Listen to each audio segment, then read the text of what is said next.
Shalom, family. I have something in my heart that I just got to talk about. And I'm so grieved right now because I've been thinking about something all day. I've been thinking about the Black community and our Black families. What has happened in the last 50 years? It seems like it's gotten worse. The children are rebellious. They're unaliving their parents. They're unaliving their grandparents. And then you have parents and grandparents unaliving their children and grandchildren. We have confusion with their identity. They can't decide if they want to be a female or a male. And not to mention, they don't want to have anything to do with Yahuwah or Yahusha. All we hear and see is examples of women with disproportionate bodies. I mean, if you look at, I think her name was Sarah Bart, the woman that they made fun of because she had a big behind, and they used to put her in like a circus and parade her around, and that's how they made those big old petticoats to make it look like they had, big behinds, the white woman. But this poor lady, I mean, her body was used and abused, where I believe I think she even passed away at a very young age because of so many diseases she had, and just the way that they treated her.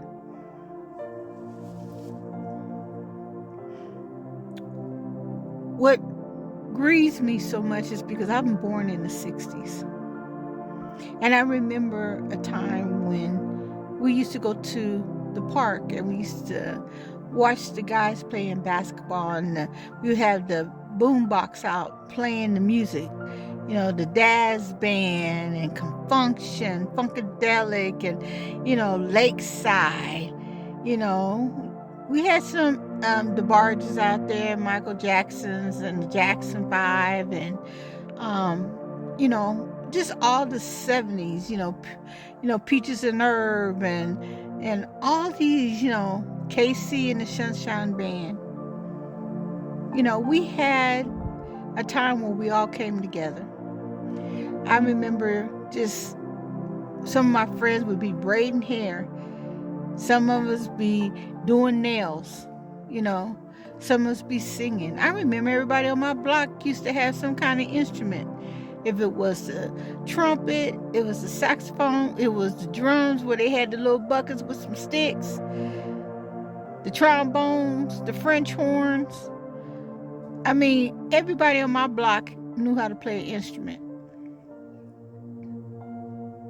Everybody knew everybody. We all went to school together. We all walked to school together. It would be like 20 of us walking to school together. We all are still friends to this day. I have all my friends that I grew up with on my social media. We all went to church. I learned the Bible when I was like 11. All the books of the Bible, read the Bible, studied the Bible, fasted. I learned how to fast when I was such a young girl. My grandmother made us fast. 7-day Adventist, sundown Friday to sundown Saturday, and we had to fast. We had to do Bible study with my grandmother, and she would ask us questions about the Bible, and we had to know how to pray. We had to know how to cook. We had to know how to clean. We had to know how to iron. We had to starch, where you had to spray your pants, and it would that big old crease in the middle on your jeans and on your slacks and on your shirts. We had to learn how to cook, peel potatoes. We had a big old garden, orchid trees. That's when you had food from the ground. We had stores, dry cleaners, grocery stores, meat markets, butchers. We had teachers. I grew up in a predominantly black neighborhood. It was segregated until 1982. We had black teachers. We all were a community. And I remember we all say yes, ma'am, and no, ma'am. Yes, sir, no, sir. And every adult, you addressed them by their last names, Mr. and Mrs. Johnson. And if you got in trouble or you backtalk or you did something you weren't supposed to be doing, they will whoop your behind. And then they will call your parents, and then you get home and you get another whooping. Back then, you feared your parents. Back then, they gave you a punishment and you didn't try to sneak out the windows. Because you know if you try to get back in, you're going to get locked out. You ain't coming back in. And if teachers try to call your parents while they at work on you, you know it was a done deal. Because if they had to take off work to come get you, it was going to be a problem. It was respect. It was honor. I'm not saying all the pastors was respectful, but the pastors where I was at, they were good pastors. They spoke the word, went all that hooping and hollering. I'm talking about where I was at. I was in a good neighborhood. Big mamas, aunties out there. Everybody watched everybody. Everybody took care of their own. When nobody hungry. Nobody went hungry. I would go over to my friend's house and I would eat over there, and then they give me a plate and say, hey, take this home to your mom and dad. We were a community. Family reunions. We all had our shirts. We go out. Every year we have a big family reunion. Grandma, grandpa, great-grandmother, great-grandfather, aunts, uncles, cousins, play sisters, play brothers, everybody. Tyrone, Reggie, Big Mike, all of them. What happened, family? Now we're seeing our babies being unalive. As they're not even making it to 25. We're seeing our babies being unalive by parents and grandparents, and vice versa. I just saw a 16-year-old, just saw it on the news, 16-year-old unalived her mother. We're seeing more and more of our community rebellious. It's like we don't own nothing.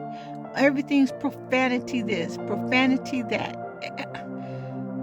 Even people that say they serve Yahuwah, they speak a lot of profanity. I can't even listen to them. I don't even go on any of their lives because they request me all the time, but I don't go on there because they all that profanity, and then you trying to say you the son and daughter of the Most High. No, you're not representing them. What happened to the characteristics of your father? It just grieves me that our community has went back maybe 100 years to me, where we don't know our identity. I know my identity. I'm no longer underneath the curse. But it grieves me when I see. What can tell me? Let's talk about it. What have you seen in the last 60 years that the black community has accomplished? Have we accomplished our own banks? Have we accomplished our own schools? Have we accomplished our own police departments, fire departments? What have we accomplished? What have we invented? We have our ancestors that did everything before us. What have we done to accelerate? We should be more advanced now. We shouldn't be in this predicament like we're in now. All this, tap dancing and BBLs and pants sagging and doing all kind of foolishness. What is going on with our community? I mean, Yahuwah is not pleased, but it's grieving me. Let's talk about it. Tell me what you think.